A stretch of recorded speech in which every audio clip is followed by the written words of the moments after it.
Welcome back dear students. Acid catalysed nucleophilic addition reactions के साथ आप लोगों के साथ बात करनी है जी। बेस कैटालाइज्ड रिएक्शंस की और एसिड कैटालाइज्ड रिएक्शंस की अडक्ट सेम होती है, नंबर 1। नंबर 2, इसका मैकेनिज्म कैसे डिफरेंट होता है वो आप लोगों को मैंने पहले भी बता दिया था, मैं दोबारा भी बता दिया हूं कि रिएक्शन में वीक न्यूक्लियोफाइल यूज होता है क्योंकि एसिड कैटलिस्ट कार्बोनल कार्बन की इलेक्ट्रोफिलिसिटी बढ़ा चुका होता है। तो एक लूला लंगड़ा काना अंधा सा न्यूक्लियोफाइल भी आके बआसानी कार्बोनल कार्बन पे अटैक करके उसके साथ रिएक्शन कर सकता है। सो एसिड कैटालिस्ट जो यूज होता है वो करता क्या है कि कंबाइन हो जाता है कार्बोनल कार्बन की ऑक्सीजन के साथ, जिसके रिजल्ट में इलेक्ट्रोफिलिक कैरेक्टर ऑफ कार्बोनल कार्बन बढ़ जाता है और इजीली एक वीक न्यूक्लियोफाइल अटैक कर लेते हैं। ये सारी बात मैंने आपको बता दी। अब इसको थोड़ा सा जनरल मैकेनिज्म के हवाले से देखते हैं। ये देखें, ये लोन पेयर ऑफ ऑक्सीजन लपकेगा जब एसिड कैटालिस्ट आएगा एज एन इलेक्ट्रोफाइल H+ आइन। ये हमारे पास एक सिचुएशन आ जाएगी। अब इस सिचुएशन से फायदा उठाएगा न्यूक्लियोफाइल कि भाई कार्बन मजबूर हो चुकी है क्योंकि अब उसको हर सूरत में इलेक्ट्रॉन ऑक्सीजन को देना पड़ेंगे, तो न्यूक्लियोफाइल आके लपकता है। यहाँ पे कार्बन होती है पार्शियल पॉजिटिव चार्ज के साथ, लेकिन आपको पता है जैसे ही इलेक्ट्रॉन ऑक्सीजन के पास चले जाएंगे, ऑक्सीजन की इलेक्ट्रॉन डेफिशिएंसी को पूरा करने के लिए जो हाइड्रोजन को देकर हुई थी, तो ये इलेक्ट्रॉन जब जाएंगे तो ऑफकोर्स इस कार्बन के ऊपर कंप्लीट पॉजिटिव चार्ज आ जाएगा। उस कंप्लीट पॉजिटिव चार्ज को डेफिनेटली सी बात है बिल्कुल भी नहीं छोड़ने वाला कौन, ये न्यूक्लियोफाइल। तो ये न्यूक्लियोफाइल इस कार्बन पे अटैक करता है और एज अ रिजल्ट देखिएगा ये न्यूक्लियोफाइल इस कार्बन के साथ अटैच हो गया और ये जो 2 इलेक्ट्रॉन है ये वापस ऑक्सीजन के पास मुड़कर चले गए, जो ऑक्सीजन ने हाइड्रोजन को देकर के अपने साथ अटैचमेंट की थी। एक सिंपल सा मैकेनिज्म है acid catalysed nucleophilic addition reaction का।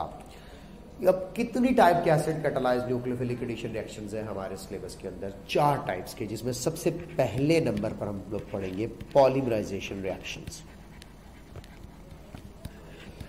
उसके बाद हम लोग पढ़ेंगे जो कि इंपॉर्टेंट रिएक्शंस है अमोनिया डेरिवेटिव्स के, अमोनिया डेरिवेटिव्स। तो अमोनिया डेरिवेटिव्स के रिएक्शंस है। उसके बाद तीसरे नंबर पर हमारे पास आ जाते हैं addition of alcohols, addition of alcohols, वो जो एसिटाइल्स वगैरह बनते हैं। चौथे नंबर पर टाइप ऑफ रिएक्शन हमारे पास आ जाएगा रिडक्शन।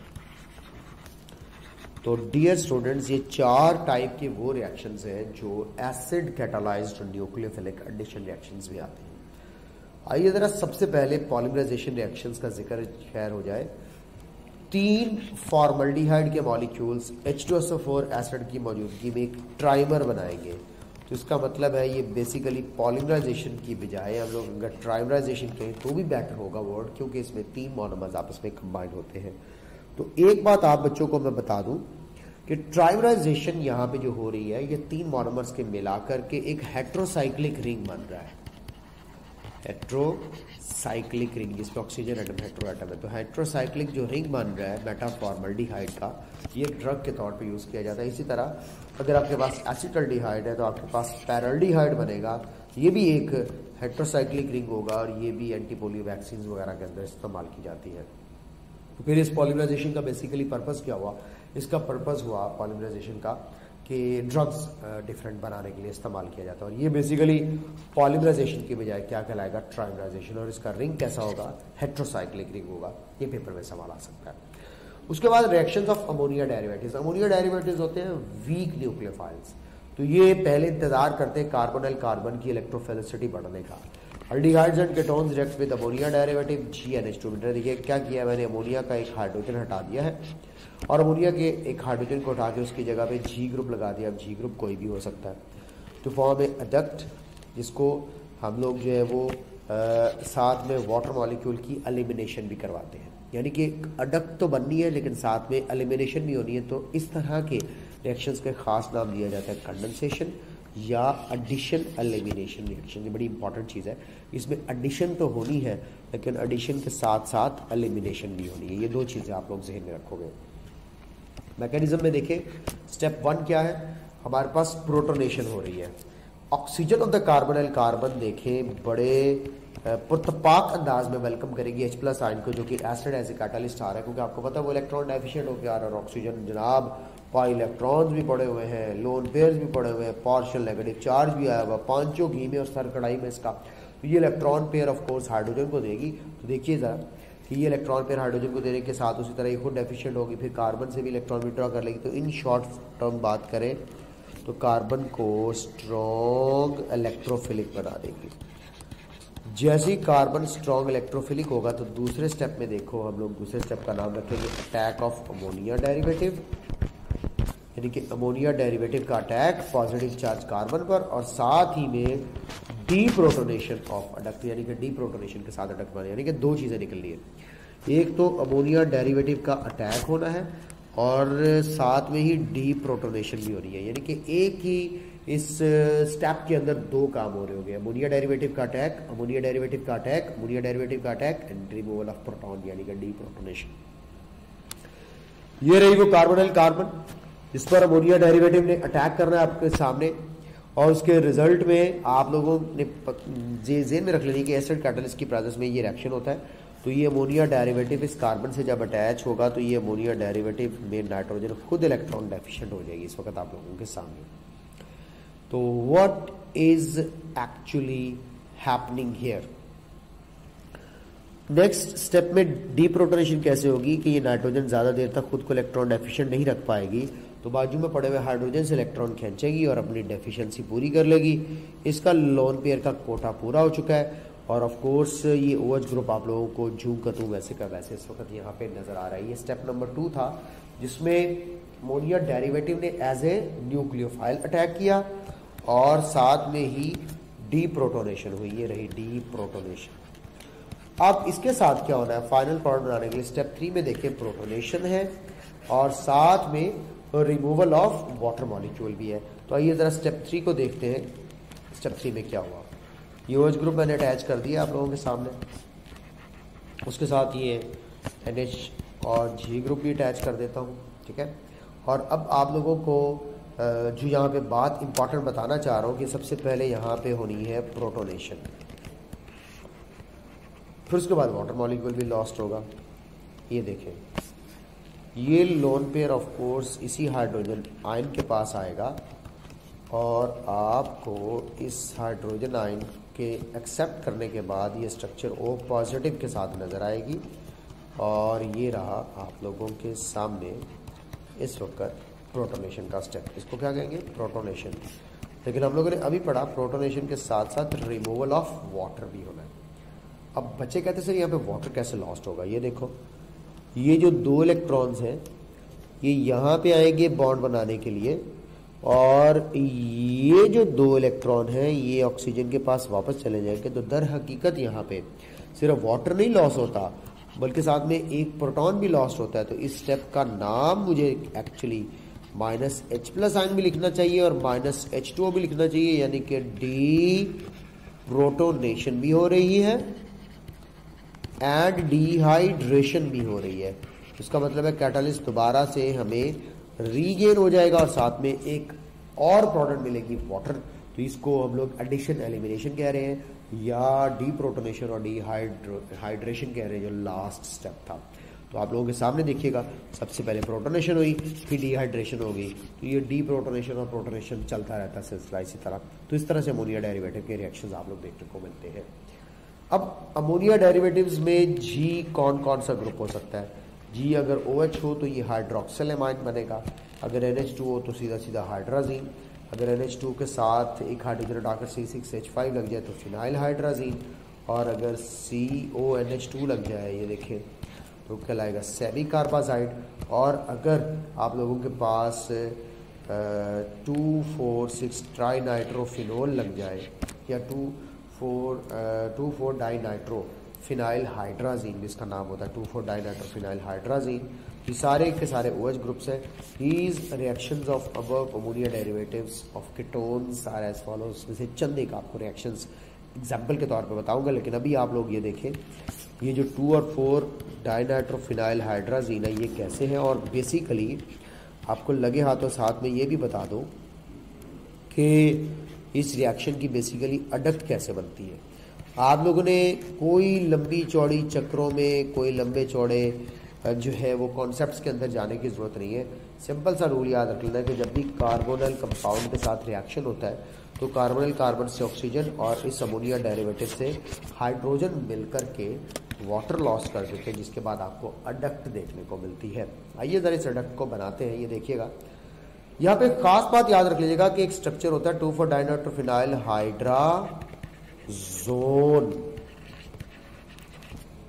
और एक होता है हाइड्राजीन। जब बेटा रिएक्शन नहीं हुआ, यही बात मैंने आप लोगों को बतानी है कि जब तक रिएक्शन नहीं हुआ तब तक ये क्या कहलाएगा, हाइड्राजीन।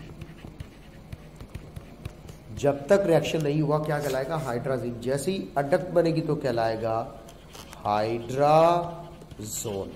तो एक रहा आप लोगों के पास हाइड्राजीन, एक तरफ रहा हाइड्राजोन। ये पेपर में 2 मरतबा क्वेश्चन आ चुका है। हाइड्राजीन का स्ट्रक्चर विदाउट अडक्ट होगा, रिएजेंट होगा। हाइड्राजोन का स्ट्रक्चर विद अडक्ट होगा। ये बात आप लोग अब ज़हन में रख लो। तो बिल्कुल वही असूल जो मैंने बताया, इधर से 2 हाइड्रोजन निकालो, इधर से 1 ऑक्सीजन निकालो, वाटर लॉस करवाओ, एसिड कैटालाइज्ड रिएक्शन है। कार्बन ऑक्सीजन डबल बॉन्ड को कन्वर्ट कर दो कार्बन और नाइट्रोजन डबल बॉन्ड के दरमियान, कार्बन और नाइट्रोजन डबल बॉन्ड के दरमियान कन्वर्ट कर दो। तो ये हमारे पास बन गया 2,4-डाइनाइट्रोफिनाइल हाइड्राजीन। इसी तरह अगर आपके पास एसिटल्डिहाइड तो एसिटल्डिहाइड का होगा, एसीटोन है तो एसीटोन का होगा, सबका रिएक्शन सेम होगा। फर्क सिर्फ ये होगा कि अल्डिहाइड के साथ 2,4-डाइनाइट्रोफिनाइल हाइड्राजीन जो है वो येलो कलर देता है और कीटोन्स के साथ ऑरेंज येलो कलर या ऑरेंज कलर देता है। थोड़ा सा डिस्टिंग्विश कर दूं तो इसमें ऑरेंजिश टच ज़रा ज़्यादा होगा और इसके अंदर येलोइश टच जो है वो थोड़ा सा ज़्यादा होगा। तो आल्डिहाइड के साथ येलोइश टच देने वाली प्रोडक्ट बनती है और कीटोन्स के साथ जो है वो ऑरेंज टच देने वाली प्रोडक्ट बनती है। थोड़ा सा डिफरेंस एल्डिहाइड्स और कीटोन्स के प्रोडक्ट्स के अंदर। इसी तरह मैं बता रहा था एडिशन ऑफ एल्कोहल। बाकी सारे अमोनिया डेरिवेटिव के रिएक्शंस वैसे ही जैसे 2,4-डाइनाइट्रोफिनाइल हाइड्राजीन का आपको बताया। सिर्फ और सिर्फ अगर फर्क पड़ेगा तो इस जी ग्रुप का फर्क पड़ेगा, जो कि इस वक्त आप लोगों के सामने मैंने डिफरेंट जी ग्रुप्स को शो कर दिया। इसी तरह अल्कोहल्स का रिएक्शन होगा तो बेटा ये भी एसिड कैटालाइज्ड एडिशन होगी। एक अल्कोहल इस कार्बन के साथ अटैच हो जाएगी एज ए न्यूक्लियोफाइल और दूसरी आ जाएगी एज एन इलेक्ट्रोफाइल इस ऑक्सीजन के पास। उसके रिजल्ट में वाटर ने तो डेफिनेटली लॉस्ट होना ही होना है। तो ये आपके पास एसिटाल्स बन गए या 1,1-डाईएथॉक्सी इथेन कहेंगे। ये देखो 2 एथॉक्सी लगे हुए और ये थी हमारे पास इथेन। तो 1 कार्बन के पास 2 मरतबा एथॉक्सी लगा हुआ है तो 1,1-डाईएथॉक्सी इथेन इसका नेम होगा। ठीक है, ये एथॉक्सी इथेन, इसको एसिटाल भी कहते हैं और ये प्लेनर होता है। प्लेनर के बारे में मैं एक जगह पे पढ़ रहा था, इसकी ज्योमेट्री प्लेनर है या टेट्राहेड्रल है, ये पेपर में सवाल आ सकता है। काफ़ी अर्सा पहले पेपर में सवाल आया था, इसको प्लेनर नहीं कहना, इसको टेट्राहेड्रल कहना है। क्या कहना है, टेट्रा। प्लेनर इसलिए नहीं हो सकता कि इसके जो इथाइल ग्रुप्स हैं इनके अंदर sp3 हाइब्रिडाइज है, तो ये कार्बन भी ऑफकोर्स sp3 हाइब्रिडाइज है। sp3 वाला कभी प्लेनर नहीं हो सकता और वो डेफिनेटली क्या होगा, टेट्राहेड्रल। ये बात मैंने आपको बताई है अल्कोहल की एडिशन की। हाइड्रोलिसिस ऑफ इन्हीं एसिटाइल्स की दोबारा से की जाए तो रीजनरेट हो जाते हैं एल्डिहाइड्स, यानी कि एल्डिहाइड्स को रीजनरेट करने के लिए हम लोग ये रिएक्शन कराएंगे। बच्चे कहते हैं तो फिर सर इस रिएक्शन का फायदा, सबसे पहले तो ये याद कीजिएगा कीटोन्स इन नॉर्मल कंडीशंस पर रिएक्शन शो नहीं करते क्योंकि कीटोन्स की रिएक्टिविटी कम होती है। इस रिएक्शन का पर्पस क्या है कि वही बात है कि आप कार्बोनल कंपाउंड्स को नॉन कार्बोनल कंपाउंड्स में डिस्टिंग्विश करना चाहते हैं, लाइक अल्कोहल और एल्डिहाइड में डिस्टिंग्विश करना हो, तो इससे बेहतर और कोई टेस्ट मौजूद नहीं है। लो जी, ये तो सारी की सारी बात हो गई एडिशन ऑफ अल्कोहल्स की, अमोनिया डेरिवेटिव्स की, और उससे पहले वाले मैंने पॉलिमराइजेशन रिएक्शन बनाए। आखिरी जो हमारे पास है acid catalysed nucleophilic addition reaction का, वो रिडक्शन है, और रिडक्शन भी पढ़ा देता हूँ, साथ ही मैं आपको ऑक्सीडेशन भी पढ़ा देता हूँ। रिडक्शन मेरे बच्चों 2 टाइप्स की होगी, याद रख लीजिएगा। 2 टाइप की रिडक्शन। एक हमारे पास होती है पार्शियल रिडक्शन, पार्शियल इनकम्प्लीट जिसको कहते हैं, इनकम्प्लीट। एक होती है हमारे पास कंप्लीट रिडक्शन।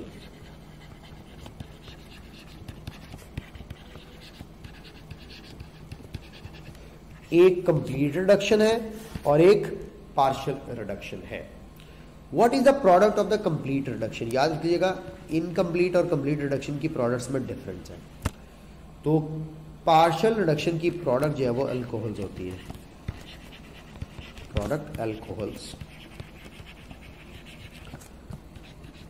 कंप्लीट की प्रोडक्ट अल्केन्स होते हैं। क्या होते हैं? अल्केन। साफ जाहिर है अल्कोहल तक रिएक्शन रुकेगा नहीं, आगे अल्केन्स तक जाएगा। पार्शियल रिडक्शन दो तरह से हो सकती है, कैटालिस्ट भी करवा सकता है, रिएजेंट भी करवा सकता है। कैटालिस्ट भी करवा सकता है, रिएजेंट। अब कैटालिस्ट कौन कौन से यूज किए जाते हैं? प्लाटिनम, निकल, वही रवायती कैटालिस्ट जो यूज किए जाते हैं। रिएजेंट के अंदर हमारे पास डिफरेंट किस्म के रिएजेंट्स हैं। फॉर दिस पर्टिकुलर केस हम लोग लिथियम एल्यूमिनियम हाइड्राइड भी यूज कर सकते हैं, सोडियम बोरोहाइड्राइड भी यूज कर सकते हैं। तो ये रिएजेंट के थ्रू भी रिडक्शन जो है अल्कोहल्स प्रोड्यूस करती है। उसके बाद ये जो कंप्लीट रिडक्शन है जो अल्केन्स प्रोड्यूस करती है, ये भी आप लोगों ने अपने सिलेबस चैप्टर नंबर 8 में पढ़ा हुआ, वही वुल्फ किश्नर रिडक्शन आ गया याद, वुल्फ किश्नर रिडक्शन, इसमें अल्केन्स बनते हैं, और क्लेमेंसन रिडक्शन।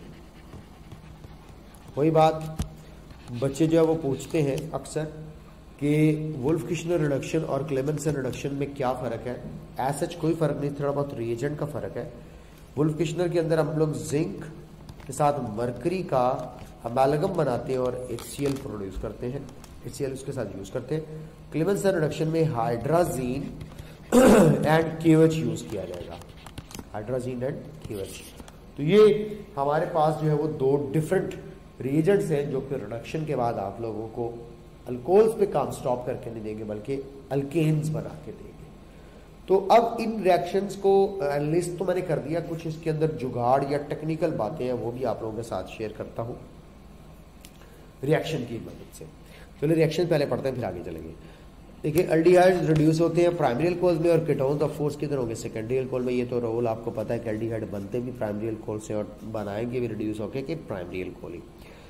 कैटालिटिक रिडक्शन में एल्डिहाइड और कीटोन शो करते हैं रिडक्शन, हाइड्रोजन मॉलिक्यूल आता है, प्लाटिनम और निकल कैटालिस्ट होता है, जिसके रिजल्ट में जितने कार्बन का एल्डिहाइड उतने कार्बन की अल्कोहल, 2 कार्बन तो 2 कार्बन, 3 कार्बन तो 3 कार्बन, बात खत्म। लेकिन जो कीटोन्स होती हैं ऑफ कोर्स उसको रिड्यूस करके आप सेकेंडरी अल्कोहल्स लेंगे, क्योंकि कीटोन्स खुद जो है वो ऑफ कोर्स जब बनती है तो प्राइमरी अल्कोहल की ऑक्सीडेशन से बनती है, ठीक है। तो कीटोन्स रिड्यूस होकर के सेकेंडरी अल्कोहल बना रही होगी। मैंने थोड़ा सा आप लोगों के सामने ट्विस्ट डाला है, कीटोन्स जो है वो सेकेंडरी अल्कोहल से बनते हैं, ठीक है। और ये कीटोन्स जो है वो प्रोड्यूस भी क्या करेंगे? सेकेंडरी अल्कोहल, बनते भी सेकेंडरी, यानी कि जिससे बनता है वही प्रोड्यूस हो जाएगा आप लोगों के पास। ये थी कैटालिस्ट के थ्रू रिडक्शन। अब आपके सामने आ रही है रिएजेंट के थ्रू रिडक्शन। ये सोडियम बोरोहाइड्राइड रिएजेंट यूज किया जाता है, साथ में हाइड्रोनियम आयन इंडिकेट कर रहा होता है एसिड कैटालिस्ट को, एसिड कैटालिस्ट को।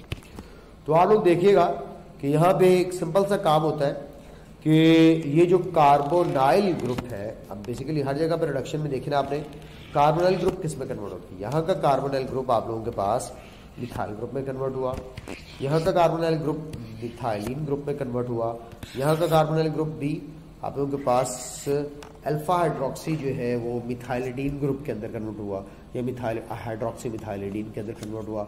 CH3 को मिथाइल कहते हैं, CH2 को मिथाइलिन कहते हैं, CH को मिथाइलिडीन कहते हैं, ठीक है। ये डिफरेंट आप लोगों के पास टर्म्स है, इनको ज़हन में रख लीजिएगा। ये थी रिएजेंट के थ्रू रिडक्शन और इसका मैकेनिज्म बड़ा आसान है। ये जो लिथियम बोरोहाइड्राइड वगैरह है ये हाइड्राइड आयन प्रोड्यूस करते हैं, हाइड्राइड आयन कार्बोनिल कार्बन पे अटैक करते हैं, जिसके रिजल्ट में आप लोगों को देखो कि ऑक्सीजन के ऊपर नेगेटिव चार्ज नजर आता है। ये लुटी पुटी बेचारी ऑक्सीजन अपना एक हाइड्रोजन तो खो चुकी है, अब मजीद इसके पास खोने के लिए कुछ नहीं है।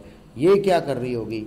ये हमारे पास जो है ये इलेक्ट्रॉन पेयर डोनेट कर रही होगी इसी हाइड्रोजन को जो आपको मिल रहा था, और ये जो 2 इलेक्ट्रॉन्स है ये ऑक्सीजन के पास अपने अपने घर को चलेंगे। तो उसके रिजल्ट में देखो कि आपको ये अल्कोहल बनती हुई नजर आ रही है, इसमें ये H जो है इस ऑक्सीजन के साथ अटैच होकर OH ग्रुप में कन्वर्ट होगा, और ये हमारे पास nucleophilic of course substitution reactions के हवाले से भी देखा जा सकता है, जिसमें हमारे पास OH लॉस्ट हो रहा है। एनीहाउ ये कोई एज सच इतना ज्यादा इसलिए काम नहीं है क्योंकि ये भी एज ए न्यूक्लियोफाइल आ रहा है और ये भी आगे न्यूक्लियोफाइल के तौर पे ही एज ए प्रोडक्ट हमें देखने को मिल रहा है। लो जी बच्चों बच्चों बच्चों बच्चों बच्चों बच्चों मैकेनिज्म हो चुका है, अब वक्त है कुछ टेक्निकल बातें सीखने का। आपसे मेरा सवाल है कि CH3 CH double bond CH2, ये मैंने क्या बना दिया, ये मैंने बना दिया इथीन।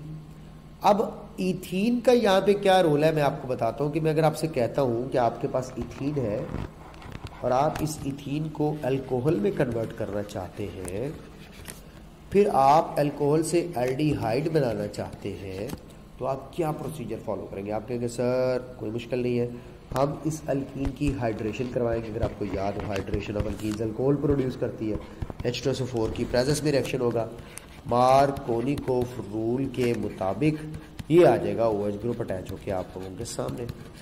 इसको अगर आप ऑफ कोर्स करवा रहे हो ऑक्सीडाइज फर्दर, एक सेकेंडरी अल्कोहल है, ये हमारे पास अल्टीमेटली कीटोन्स में कन्वर्ट होगी, ये एल्डिहाइड में कन्वर्ट नहीं होगी। याद रख लीजिएगा, यहाँ अल्कोहल पे रिएक्शन इसलिए स्टॉप हो जाएगा क्योंकि मार्कोनिकोफ एडिशन के मुताबिक हमारे पास कार्बोकैटायन की स्टेबिलिटी के मुताबिक यहाँ पे सेकेंडरी अल्कोहल बनेगी। खैर, मैं आप लोगों को जो रिडक्शन की तरफ पॉइंट आउट करना चाह रहा था बात, वो कुछ और है। वो बात क्या, आइए आपको बताता हूं। अगर तो आपके पास प्रोपानोन है और आप इसका रिएक्शन करवाते हैं लिथियम एल्यूमिनियम हाइड्राइड के साथ, दूसरी तरफ आप इसका जो रिएक्शन है वो करवा रहे हैं हाइड्राजीन KOH के साथ। मेरा तुम लोगों से सवाल है कि दोनों की प्रोडक्ट्स डिफरेंट अगर होंगी तो कैसे होंगी, ये पेपर में आने वाला क्वेश्चन है। आपको पता है लिथियम एल्यूमिनियम हाइड्राइड की एक खास बात है, ये इस कार्बोनाइल ग्रुप को रिड्यूस करके अल्कोहलिक ग्रुप में कन्वर्ट करेगा, तो आपके पास यहां पर प्रोडक्ट सेकेंडरी अल्कोहल ही मिलेगी। वो अल्केन की तरफ जाने के बारे में नहीं सोचेगा, बल्कि अल्केन की तरफ क्या होना है कि ये जो हाइड्रोजन और KOH बड़े स्ट्रॉन्ग रिड्यूसिंग एजेंट्स हैं, ये हमारे पास क्या करेंगे, इनकी खास बात ये है कि यहाँ से ऑक्सीजन बिल्कुल ही निकाल देंगे वाटर की शक्ल में, और सिर्फ आपको अल्फा हाइड्रोक्सी ग्रुप की बजाय मिथाइलिन ग्रुप नजर आएगा। ये देखो क्या नजर आएगा, मिथाइलिन ग्रुप नजर आएगा। ये थी हमारे पास कंप्लीट रिडक्शन, और ये ऊपर वाली हमारे पास है पार्शियल रिडक्शन। तो एक पार्शियल रिडक्शन है जो कि अल्कोहल्स प्रोड्यूस कर रही है, और एक हमारे पास कंप्लीट रिडक्शन है जो कि हमारे पास अल्केन्स प्रोड्यूस कर रही है। तो दो तरह से रिडक्शन मैंने आपको बता दी। इसके अंदर एक और बात भी मैं ऐड कर सकता हूं, वो क्या होगी, वो जनाब एक नई स्लाइड के ऊपर ही आपको मैं बता सकता हूं। आइए जरा इसको पर देखते हैं। आपने अब याद क्या करना है, आपके पास है CH3 CH double bond CH2, हम लोगों ने पीछे पढ़ा हुआ क्रोटोनल्डिहाइड। आप क्रोटोनल्डिहाइड की रिडक्शन करवाना चाह रहे हैं। अब आप लोग देखते हैं कि रिडक्शन में ये बात आप समझ पाते हैं या नहीं। यहां पे मैंने एक रिडक्शन करवाने के लिए रिएजेंट यूज किया और एक मैंने यहां पे यूज किया। ऊपर मैंने जो रिएजेंट यूज किया, मैंने यूज किया प्लाटिनम या निकल, नीचे मैंने यूज किया लिथियम एल्यूमिनियम हाइड्राइड। और मैंने आपसे पूछा बताओ प्रोडक्ट ए क्या होगी और प्रोडक्ट बी क्या होगी। आप कहेंगे सर मसला ही कोई, अल्कोहल बना देते हैं। अच्छा, अगर ऐसी बात है तो बनाओ फिर अल्कोहल। आप कहेंगे सर ये कार्बन को रिड्यूस करें। बेटे आपकी इतला क्लियर्स है कि जो प्लाटिनम और निकल है, ये ना सिर्फ कार्बन ऑक्सीजन डबल बॉन्ड को रिड्यूस कर सकते हैं, बल्कि कार्बन और कार्बन डबल बॉन्ड को भी रिड्यूस कर सकते हैं। तो ये बात आप लोगों ने ज़हन में रख लेना है कि प्लाटिनम और निकल can reduce both carbon oxygen double bond and carbon carbon double bond. जो लेक्चर्स आप लोगों को मैं दे रहा हूं बेटे, ये बड़े काम के लेक्चर्स हैं, ठीक है। अब आप लोगों के सामने देखिए कार्बन जो ये कार्बन 1, ये कार्बन 2, ये कार्बन 3, ये कार्बन 4, 2 और 3 के दरमियान जो डबल बॉन्ड था वो यहाँ पे ख़त्म हो चुका होगा आप लोगों के सामने, और आगे आप लोगों को मिल चुका होगा ये सीधा 2 नहीं, 2 क्यों कहेंगे, सिंपल ब्यूटेनल कहेंगे। लो भी बच्चों, ब्यूटेनल की फॉर्मेशन तो हो गई है। तो मुझे बताइएगा प्लाटिनम और निकल ने कौन कौन से बॉन्ड को रिड्यूस किया, कार्बन ऑक्सीजन बॉन्ड भी रिड्यूस हो गया और कार्बन कार्बन डबल बॉन्ड भी रिड्यूस हो गया। आप कहेंगे सर ये बॉन्ड कैसे रिड्यूस हुआ, आपने अल्कोहल तो बनाई नहीं है। जी बिल्कुल, अभी रिएक्शन को मैं कंप्लीट करता हूं। और ब्यूटेनोल पहले ब्यूटेनल बना है, तो आप ब्यूटेनोल कैसे बनेगी, तो ब्यूटेनोल बनाने के लिए देखें, इसको 1 ब्यूटेनोल का नाम दूंगा बेटा। इसका यहाँ पे एक हाइड्रोजन ऐड कर दो और एक हाइड्रोजन इधर ऐड कर दो, तो ये बन जाएगा CH2 और इसके साथ यहाँ पे लग जाएगा OH। तो अब ये हमारे पास है 1 ब्यूटेनोल। तो किस तरह से 2 ब्यूटीनल अनसैचुरेटेड एल्डिहाइड यानी कि 2 ब्यूटीनल कन्वर्ट हो गया है 1 ब्यूटेनोल के अंदर। ये कन्वर्जन कितनी कमाल की आपको बताई है। याद रख लेना, प्लैटिनम और निकल हमारे पास कार्बन कार्बन डबल बॉन्ड भी रिड्यूस कर सकती है, कार्बन ऑक्सीजन डबल बॉन्ड भी रिड्यूस कर सकती है। लिथियम एल्यूमिनियम हाइड्राइड की एक शर्त है कि only carbon oxygen double bond मैंने रिड्यूस करना है। मैं cannot reduce carbon carbon double bond. मैं कार्बन ऑक्सीजन डबल बॉन्ड तो रिड्यूस कर सकता हूँ, अल्कोहल बना के दे सकता हूँ, लेकिन carbon carbon double bond reduce करके मैं इसको अल्केन में कन्वर्ट नहीं कर सकता। तो इस इधर का रिएक्शन देखें, सिर्फ और सिर्फ कार्बन कार्बन पर रिएक्शन होगा, CH3 CH2 और यहाँ पे साथ में CH2 के साथ क्या लग जाएगा OH। ये तो बन गया, लेकिन बेटे यहाँ पे ये पाई बॉन्ड नहीं भूलना। लिथियम एल्यूमिनियम हाइड्राइड जो है वो कार्बोनाइल ग्रुप को तो रिड्यूस करके अल्कोहलिक ग्रुप में कन्वर्ट कर रही है, लेकिन यहाँ का जो कार्बन और कार्बन का पाई बॉन्ड है उसकी तरफ कोई तवज्जो नहीं दे रहा, क्योंकि लिथियम एल्यूमिनियम हाइड्राइड को डायरेक्ट किया गया है कि तुमने सिर्फ कार्बोनाइल कार्बन की रिडक्शन करवानी है, तुमने इसके अलावा कोई और रिडक्शन नहीं करवानी। तो बेटा तय कर लिया हम लोगों ने, प्लैटिनम और निकल हो तो फिर हमारे पास प्रोडक्ट जो है वो carbon carbon double bond reduce ना होने की वजह से एक अनसैचुरेटेड जो है वो अल्कोहल हमें मिलेगी। 1 ब्यूटीनोल कह सकते हैं, 1 ब्यूटेनोल की बजाय। अब इसको मुझे बताइएगा क्या नाम दूं, 1 ब्यूटीनोल या ब्यूटेनोल, दोनों बॉन्ड रिड्यूस हो गए तो ब्यूटेनोल होगा। यहाँ पे क्या आंसर दूंगा, और यहाँ पे भी आंसर दे देते हैं। यहाँ पे आपके पास कार्बन कार्बन डबल बॉन्ड तो जो का तू है, तो कार्बन नंबर 2 और 3 के तुम्हारे अल्कीन की पोजीशन बताओ। तो 2 ब्यूटेन ई हटा दे और OL लगा दे 1 OL, तो 2 ब्यूटेन 1 OL। ये आप लोगों के पास इस कंपाउंड का नेम बन गया। 2 पे ब्यूटेन है और 1 पे OH ग्रुप है, तो 2 ब्यूटेन 1 OL बन गया। ये रिएक्शन था रिडक्शन रिएक्शन। कितने टाइप का रिडक्शन तुम लोगों को पढ़ाया है, तुम लोगों को पढ़ाया जी 2 टाइप का रिडक्शन, एक पार्शियल एक कंप्लीट। कंप्लीट में वो Wolff Kishner reduction, Clemmensen reduction आ जाती है जिसमें अल्केन्स तो रिड्यूस होते हैं। यहाँ पे हम लोग खास तौर पे फोकस करेंगे कि पार्शियल और इनकम्प्लीट को डिस्टिंग्विश करते हुए आगे बढ़े। इसके कैटालिस्ट की कंडीशन और रिएजेंट की कंडीशन भूलिएगा मत, कि अगर आप पार्शियल रिडक्शन करवाना चाहते हैं अल्कोहल्स की, तो यानी कि पार्शियल रिडक्शन करके अल्कोहल्स बनाना चाहते हैं जो कि पार्शियल रिडक्शन होगी, तो आप लोग रिएजेंट यूज कर सकते हैं लिथियम एल्यूमिनियम हाइड्राइड और सोडियम बोरोहाइड्राइड। लेकिन इनकी लिमिटेशंस क्या है, ये कैन नॉट रिड्यूस, पहले ही बता दूं, कार्बन ऑक्सीजन डबल बॉन्ड, यानी कि इसके अंदर कार्बन ऑक्सीजन डबल बॉन्ड को रिड्यूस करने की कैपेसिटी मौजूद नहीं होती। इसके अंदर कार्बन ऑक्सीजन डबल बॉन्ड भी रिड्यूस हो जाता है और कार्बन कार्बन डबल बॉन्ड भी रिड्यूस हो जाता है। ये आपके पास अब तक की मैं स्टोरी डिस्कस कर रहा था, अब मसला हल हो चुका होगा। ये देखिएगा मैथेनल मैथेनोल में जा रहा है, वक्त बदल गया है, बदला लेने का वक्त आ गया है। अल्कोहल से पहले अल्कोहल अल्डिहाइड बना रही थी, तो अब अल्डिहाइड अल्कोहल बना रहा है, उल्टा हो गया। इधर से इधर को जाना हम लोग कह सकते हैं कि रिडक्शन है, और इधर से इधर को आना हम लोग क्या कह सकते हैं कि ऑक्सीडेशन है, आपस में एक दूसरे के साथ एक्सचेंज हो रहे हैं। ठीक है, अल्कोहल का अल्डिहाइड में जाना ऑक्सीडेशन है, अल्डिहाइड का अल्कोहल में जाना रिडक्शन है, रिवर्स रिएक्शन है, ऑपोजिट रिएक्शन है।